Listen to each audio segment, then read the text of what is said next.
13 variables, data types, offset and LEA. अब तक हमने कैरेक्टर्स रजिस्टर्स के अंदर डाले थे। आज हम वेरिएबल्स को स्टडी करेंगे कि हम उनके अंदर कैरेक्टर्स किस तरह डाल सकते हैं। वेरिएबल्स के डेटा टाइप्स क्या होते हैं, ऑफसेट क्या है और एलईए है क्या है। सबसे पहला जो सवाल उठता है दरअसल कि हम असेंबली प्रोग्राम के अंदर वेरिएबल्स कहाँ डिफाइन करते हैं, where to initialize variables in program. जैसा को मैंने आपको बताया हुआ है कि असेंबली लैंग्वेज का प्रोग्राम स्ट्रक्चर क्या होता है। ये डॉज एक ऑप्शनल होता है क्योंकि ये हमारे सेगमेंट्स को अरेंज करता है। अगर आप ना भी यूज़ करें तो खैर है, लेकिन अगर आपको 100% श्योर नहीं है कि आपने कोई सेगमेंट, कोई डायरेक्टिव ऊपर नीचे तो नहीं किया, तो आप ये ज़रूर लिखें ताकि डॉज को खुद संभाल ले कि आपने जो गलती की हुई होगी सेगमेंट्स को अरेंज करने में। डॉट मॉडल स्मॉल जो कि आपके असेंबली प्रोग्राम का साइज़ बताता है कि आपके डॉट डेटा और डॉट कोड का साइज़ कितना होगा, less than equal to 64 KB, जो कि मैं आपको बता चुका हूँ। उसके बाद डॉट स्टैक 100H जो कि साइज़ है स्टैक का। अगर हम स्टैक मैनेजमेंट यूज़ करते हैं तो लाजमी लिखते हैं, और वैसे भी ये पार्ट होता है प्रोग्राम स्ट्रक्चर का। उसके बाद डॉट डेटा जिसके अंदर हम वेरिएबल्स डिफाइन करेंगे। तो ये है डॉट डेटा डायरेक्टिव जिसके अंदर हम वेरिएबल्स डिफाइन करेंगे इस स्पेस में डॉट कोड से पहले, क्योंकि डॉट कोड में हम प्रोसीजर बना के उसके अंदर इंस्ट्रक्शंस लिखते हैं, इसके अंदर हम अपना कोड लिखते हैं जो कि एग्जीक्यूट होता है। ये जो स्पेस है डॉट डेटा के बाद और डॉट कोड से पहले, यहाँ हम वेरिएबल्स डिफाइन करते हैं। Variables are defined in dot data directive of program structure. तो अब तक ये मालूम हो गया कि हम दरअसल असेंबली लैंग्वेज के अंदर, प्रोग्राम के अंदर कहाँ वेरिएबल्स डिफाइन करेंगे। पहला कॉन्सेप्ट ये था। अब बात करते हैं कि हाउ टू इनिशलाइज वेरिएबल्स, कि आखिर वेरिएबल्स डिफाइन किस तरह करते हैं, इनिशलाइज किस तरह करते हैं, क्या सिंटैक्स होता है। जैसे कि दूसरी प्रोग्रामिंग लैंग्वेज के अंदर सबसे पहले आप लिखते हो डेटा टाइप, उसके बाद वेरिएबल नेम और उसके बाद उसकी वैल्यू। लेकिन इसके अंदर थोड़ा सा आगे पीछे है। इसके अंदर ऐसा है कि सबसे पहले हम वेरिएबल का नाम लिखते हैं और उसके बाद उसका डेटा टाइप और उसकी वैल्यू। तो दूसरी लैंग्वेजेस के अंदर जो आप लिखते हो, इंटीजर लिखते हो, फ्लोट लिखते हो, डबल लिखते हो, तो दरअसल ये डेटा टाइप क्या होते हैं। ये डेटा टाइप दरअसल हकीकत में डेटा साइज होते हैं। ये साइज बताते हैं कि आपके वैल्यू का साइज क्या है, 2 बाइट, सिंगल बाइट, 1 बाइट है, 4 बाइट है, कितना है, वो बता रहे होते हैं। तो इसमें भी ऐसा ही है, डेटा टाइप कहें या डेटा साइज कहें, लेकिन हम पर्टिकुलरली असेंबली लैंग्वेज के अंदर डेटा साइज कहते हैं क्योंकि सारा यहाँ पे साइज का हिसाब किताब है। तो सबसे पहले वेरिएबल नेम, उसके बाद डेटा साइज और फिर उसकी जो वैल्यू हम डालेंगे वेरिएबल के अंदर वैल्यू। असेंबली लैंग्वेज के अंदर वैल्यू को कहते हैं इनिशियलाइजर और डेटा साइज को कहते हैं इनिशियलाइजर डायरेक्टिव। यह पर्टिकुलर टर्म्स हैं जो कि असेंबली लैंग्वेज के अंदर यूज़ होते हैं। आप वैल्यू या डेटा साइज कह सकते हैं, लेकिन आपको अगर पर्टिकुलरली बात करनी है in terms of assembly language तो बेहतर है कि आप इनिशियलाइजर डायरेक्टिव कहें डेटा साइज को, और वैल्यू को कहें इनिशियलाइजर। तो सबसे पहले वेरिएबल नेम, फिर डेटा साइज और फिर वैल्यू। तो अब वेरिएबल लिखते वक्त एक बात का ध्यान रखना है कि वेरिएबल का नाम वो लिखना है जो कि रिजर्व ना हो। रिजर्व कीवर्ड्स जिस तरह सब होता है, एड होता है, मूव होता है, या रजिस्टर्स के जो नाम होते हैं, ये रिजर्व कीवर्ड्स हैं जो कि खास अलग से दिए गए हैं। तो वो आपको यूज़ नहीं करने वेरिएबल के नाम के लिए, वरना फिर एक मिसअंडरस्टैंडिंग हो जाएगी। कंपाइलर उसको सही से कंपाइल नहीं कर पाएगा कि रजिस्टर कौन सा है और वेरिएबल कौन सा है। तो इसलिए रिजर्व वर्ड्स यूज़ नहीं करने। तो ये जो वर्ड्स हैं AL, BL, CL, DL, जो भी कंटिन्यूस मैंने डाल दिए, इन्फिनाइट, मतलब इन्फिनाइट नहीं, सॉरी, 14 टाइप्स ऑफ रजिस्टर जो भी हैं, तो उनका कोई भी नाम यूज़ नहीं करना। इस तरह दूसरी इंस्ट्रक्शंस हैं, सब है, एड है, डिव है, मल्टीप्लिकेशन है, मूव है, पॉप है, पुश है, इस तरह बहुत सारे इंस्ट्रक्शन जो भी हैं, ये रिजर्व कीवर्ड्स यूज़ नहीं करना है। Don't use reserve keywords as variable name. तो हम कोई भी दूसरा नाम लिख सकते हैं। बिलफर्ज मैंने लिख दिया वेरिएबल 1, var1, तो ये कोई रिजर्व नहीं है, एक्सेप्टेबल है। अब उसके बाद मुझे लिखना है क्या, डेटा साइज। तो डेटा साइज मतलब इनिशियलाइजर डायरेक्टिव। तो असेंबली लैंग्वेज के अंदर इनिशियलाइजर डायरेक्टिव कौन कौन से हैं? सबसे पहले है डीबी, डिफाइन बाइट, जो कि 1 बाइट 8 बिट्स मतलब। डी वर्ड, डिफाइन वर्ड, जो कि 2 bytes 16 bits. D define double word, जो कि 4 bytes 32 bits. D Q define quad word, 8 bytes 64 bits मतलब। डी टी डिफाइन 10 बाइट्स, जो कि 10 बाइट्स और 80 बिट्स पे मुश्तमिल है। मतलब ये हुआ कि अगर आप वेरिएबल के बाद, मतलब जो आपने नाम लिखा है उसके बाद डीबी लिखते हो, तो इसका मतलब ये होगा कि जो आप आगे वैल्यू देने वाले हो उसका साइज 1 बाइट होगा। और अगर डी डब्ल्यू लिखोगे तो उसका साइज क्या होगा, 2 बाइट्स मतलब 16 बिट्स पे होगा। तो मैं यहाँ पे लिखता हूँ डीबी, डिफाइन बाइट, उसके बाद कोई वैल्यू देता हूँ। बिलफर्ज मैंने दे दी 49। तो 49 यहाँ पे एक आस्की कोड है जिसका मतलब है 1। हम वेरिएबल्स के अंदर हमेशा आस्की कोड डालते हैं। तो वेरिएबल नेम आ गया, उसके बाद डेटा साइज आ गया, उसकी वैल्यू आ गई। अगर आप वैल्यू नहीं देना चाहते, असाइन नहीं करना चाहते, तो आप क्वेश्चन मार्क यूज़ करोगे। वेरिएबल नाम लिखा, साइज दिया और क्वेश्चन मार्क छोड़ दिया। फिर आप प्रोग्राम में जाके डॉट कोड के अंदर जाके इसको इनिशियलाइज कर सकते हैं। किसी रजिस्टर से इनपुट ले लिया, उसमें एक्यूमुलेटर से इनपुट ले लिया, उसमें डाल दिया, या किसी रजिस्टर में की वैल्यू पड़ी हुई थी वो हमने इसके अंदर डाल दी, तो हम कर सकते हैं, या डायरेक्ट भी वैल्यू दे सकते हैं। अब अगर आपको आस्की कोड याद नहीं, जिस तरह मैंने यहाँ पे 49 लिखा है जो कि आस्की कोड है 1 का, अगर आपको आस्की कोड याद नहीं तो आप उसको इससे डायरेक्ट भेज सकते हो।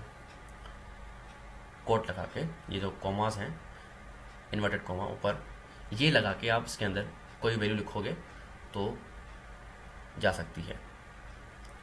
इसके अलावा कोई लेटर भेजना हो वो भी आप इस तरह भेजोगे अगर आपको आस्की कोड याद नहीं तो।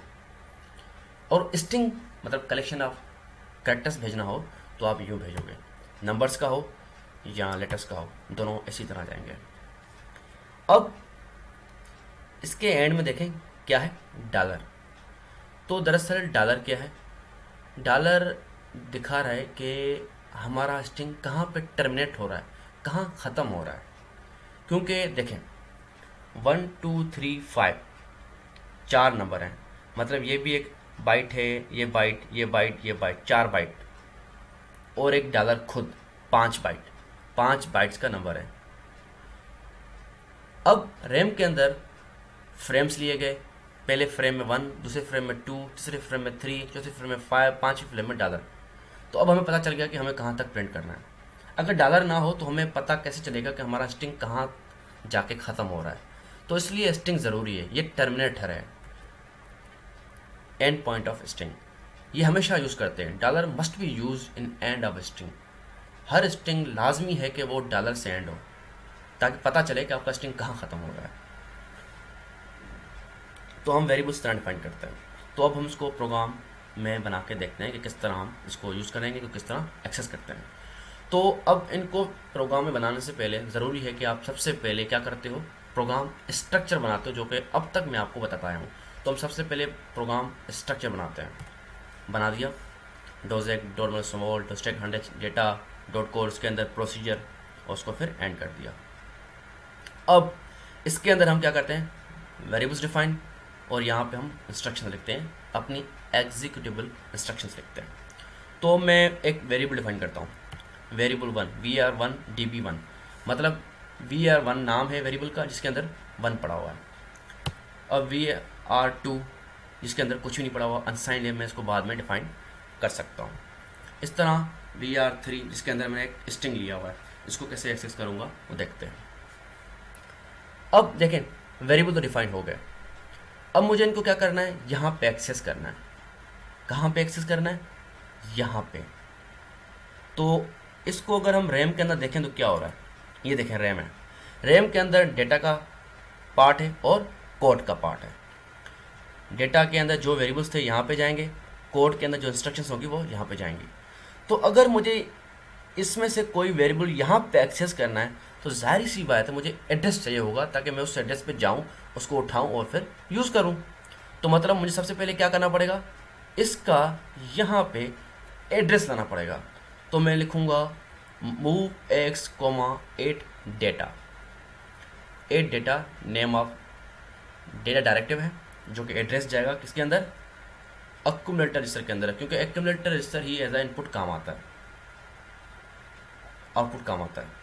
इन दो फंक्शंस के लिए अक्यूमुलेटर काम आता है, जो मैं आपको बता चुका हूँ अब तक। तो अब यहाँ से एड्रेस लेके यहाँ पे आना है, तो हमने लिख दिया मूव एक्स कोमा 8 डेटा। इसने क्या किया, it moves the memory location of 8 data into x register. अब देखें, अब क्या हो रहा है कि मेरे पास किसका एड्रेस है, डेटा का। तो अगर मुझे वेरिएबल 3 एक्सेस करना है तो मुझे क्या जाना पड़ेगा, इसके पास, फिर इसके पास, फिर इसके पास, फिर इसके पास। लेकिन ये सही नहीं है। मुझे वेरिएबल्स को डायरेक्ट एक्सेस करना है, जैसे चाहे करूँ, किसी भी वेरिएबल को कैसे भी यूज़ कर लूँ। तो मुझे एक किस्म की हीप मेमोरी चाहिए होगी। हीप मेमोरी वो मेमोरी होती है जिसमें हम कोई भी वेरिएबल, कोई भी डेटा डायरेक्ट कहीं से भी उठा सकते हैं। उसमें कोई रूल नहीं फॉलो नहीं होता, बस कोई भी रैंडमली आपने उठा लिया। एक फास्ट मेमोरी होती है। तो उसके लिए हम लिखेंगे move D S comma A X. इसका क्या काम था, moves data address to D S so that data segment gets initialize as heap memory to access variables fast. तो ये जो दो इंस्ट्रक्शंस थी ये लाजमी लिखी जाती हैं ताकि हम इन वेरिएबल्स को एक्सेस कर सकें। तो सबसे पहले दो इंस्ट्रक्शन लिखी हमने प्रोसीजर के अंदर। अब हम किसी भी वेरिएबल को डायरेक्ट एक्सेस कर सकते हैं। सबसे पहले हम एक्सेस करते हैं किसको, वेरिएबल 1 को। इसको हम करते हैं प्रिंट, कि हम वेरिएबल 1 को जिसके अंदर 1 पड़ा हुआ उसको प्रिंट करेंगे। कैसे करेंगे, जाहिर सी बात है, हम उसको कहाँ भेजेंगे, डीएल के पास, और फिर उसको प्रिंट करेंगे। तो हमने लिख दिया मूव डीएल कोमा वेरिएबल 1। तो वेरिएबल 1 में क्या था, 1, वो कहाँ चला गया, डीएल। अब उसको हम प्रिंट कर सकते हैं। मैंने अब देखा यहाँ पर डीएल लिखा है, यहाँ पर डी एक्स नहीं लिखा, इस तरह नहीं लिखा। क्यों नहीं लिखा, क्योंकि जाहिर सी बात है वेरिएबल 1 क्या है, डीबी 8 बिट्स का, डी एक्स क्या है 16 बिट्स का। तो टाइप क्या हुआ, मिसमैच हो गया। तो मैं ये नहीं लिख सकता। अगर आप डी एक्स लिखना चाहते हो यहाँ पे, तो ज़रूरी है कि आप यहाँ पे डी डब्ल्यू लिखो, क्योंकि डी डब्ल्यू का मतलब है 16 बिट्स। तभी जाके डी एक्स यहाँ पे हो, फिर यहाँ पे वेरिएबल 1 डी डब्ल्यू हो तो मैच होगा, वरना मैच नहीं होगा अगर मैं डी एक्स लिखूँगा। क्योंकि अभी इस टाइम क्या है, ये डी बी है 8 बिट, और ये क्या है 16 बिट, तो मैच नहीं होगा अगर डी एक्स लिखा हुआ होगा तो। लेकिन अभी मैच हो रहा है क्योंकि डी एल भी 8 बिट्स का, वेरिएबल 1 भी 8 बिट्स का, तो टाइप मैच कर रहा है, तो हम इसलिए डी एल यूज़ कर रहे हैं। इसको प्रिंट करना होगा, क्या करेंगे, जाहिर सी बात है अक्यूमुलेटर को 2 भेजेंगे। 2 एक फंक्शन है, एक सर्विस रूटीन है, इसका मतलब है प्रिंट करना। एंटर कॉल कर देंगे तो ये प्रिंट हो जाएगा। अब मैं इसको वैल्यू सेंड करता हूँ वेरिएबल 2 को। कैसे करूँगा, सीधी सी बात है, direct move variable 2 comma B L लिख दिया, तो इसके अंदर वैल्यू चली जाएगी। कौन सी वैल्यू चली जाएगी, जो कि बी एल के अंदर होगी। हम इसको डायरेक्ट भी यहाँ पे वैल्यू दे सकते हैं। वेरिएबल 2 लिख के कोमा दे के हम वेरिएबल इसमें कोई वैल्यू पास कर सकता हूँ।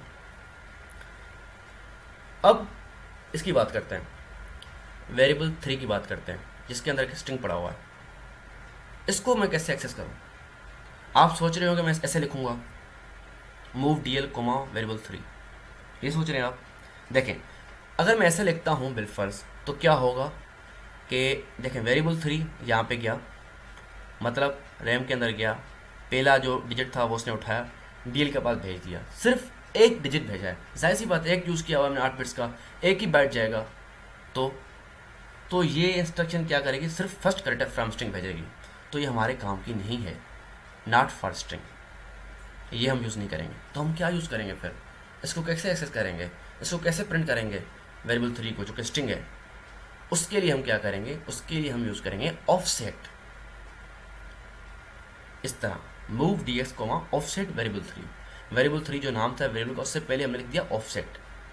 अब ऑफसेट क्या करेगा, ऑफसेट मुझे एड्रेस देगा वेरिएबल 3 का, स्टार्टिंग एड्रेस।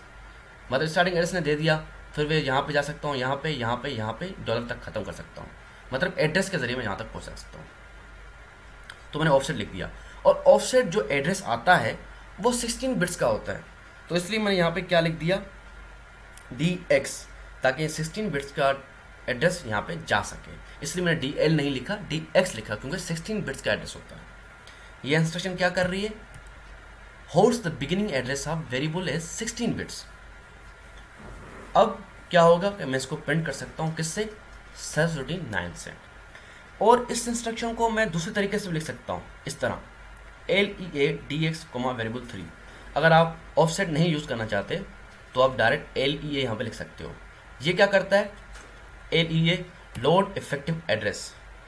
इसका काम होता है, it is an indirect instruction used as a pointer in which first variable points the address of second variable. अब देखें, यहाँ पे मैं क्या किया था, ऑफसेट लगा लिया तो इसका एड्रेस यहाँ पे चला गया।